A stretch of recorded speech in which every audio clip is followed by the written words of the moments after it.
এরা সব ওইখানে বসে আছে, সব ওইদিকে বসে আছে। চলো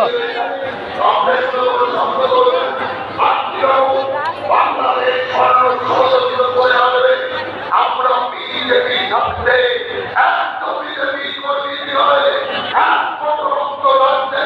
কোনো মায়ের লাভের ক্ষমতারে, কোনো মায়ের বেটির ক্ষমতারে পশ্চিমবঙ্গকে বাংলাদেশ বানায়, পশ্চিম বাংলাকে এখানে মুসলমান রাষ্ট্র বানায়। ওদের সেই কারণে আমি আপনাদের পরিষ্কার বলতে চাই যে পশ্চিম বাংলায় আবার নতুন করে বাংলাদেশের উচ্চটিকা আমরা দেখতে পাচ্ছি। তাই নদীয়ার মানুষ